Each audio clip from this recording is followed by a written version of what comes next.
গেল বছরের ১৯ জুলাই রিকশা চালানো অবস্থায় অসুস্থ হয়ে পড়েন জামাল উদ্দিন। এমন ঘটনা ঘটে রাজধানীর মোহাম্মদপুরের চাঁদ উদ্যানে।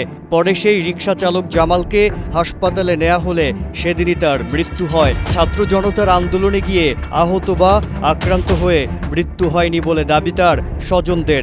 তাদের দাবি হার্ট অ্যাটাকে জামাল উদ্দিনের মৃত্যু হয়েছে। তারপরও কিভাবে জামালের নাম জায়গা পেয়েছে জুলাই গণঅভ্যুত্থানের শহীদদের তালিকায়? এছাড়াও রাজনৈতিক ও সরকারিভাবে প্রণোদনাও পেয়েছেন স্বজনরা।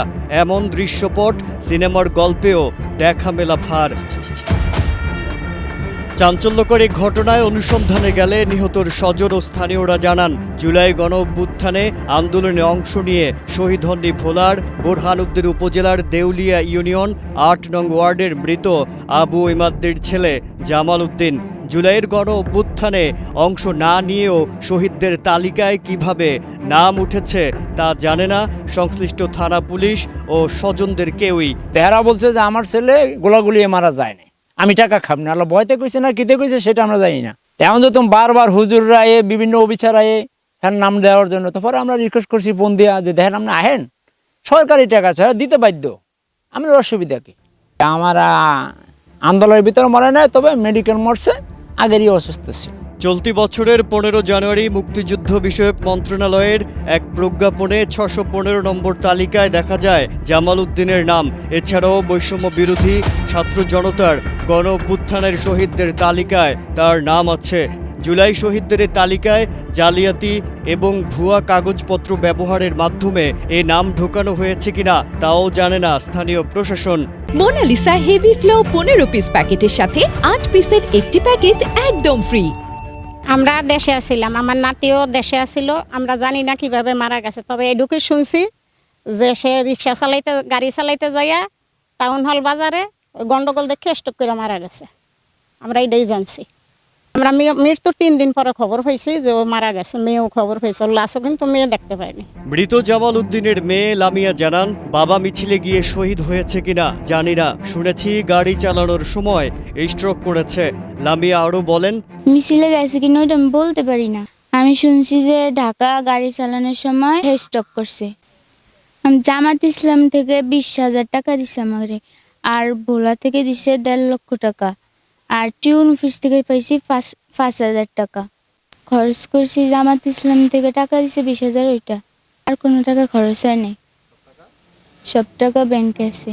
এদিকে জামালের বোন রিনা জানান, আন্দোলনে গিয়ে আহত বা আক্রান্ত হননি তার ভাই।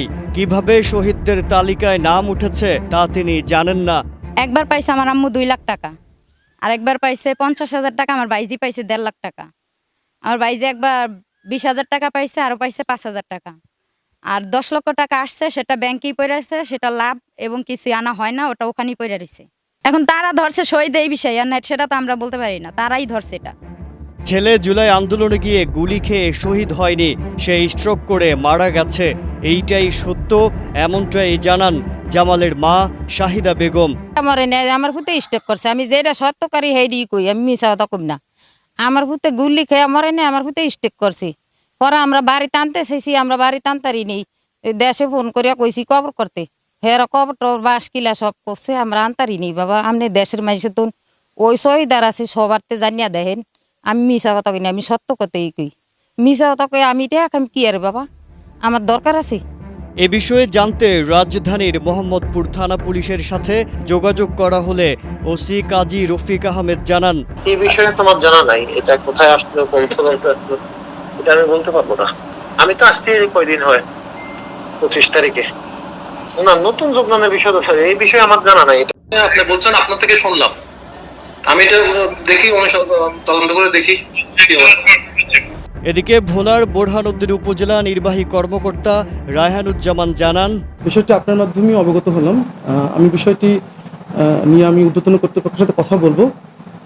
এই বিষয়ে পরবর্তী যে নির্দেশনা আসবে সেই প্রেক্ষিতে আমরা পরবর্তী ব্যবস্থা গ্রহণ করব। এছাড়া ভুয়া প্রমাণিত হলে জুলাই শহীদ ও জুলাই যোদ্ধাদের তালিকা থেকে বাদ দিয়ে গ্যাজেট প্রকাশ এবং তাদের বিরুদ্ধে আইনানুগ ব্যবস্থা গ্রহণ করা হবে। গেল মঙ্গলবার মুক্তিযুদ্ধ বিষয়ক মন্ত্রণালয়ের জনসংযোগ কর্মকর্তা মোহাম্মদ এনায়েত হোসেন স্বাক্ষরিত এক বিজ্ঞপ্তিতে এ তথ্য জানানো হয়েছে।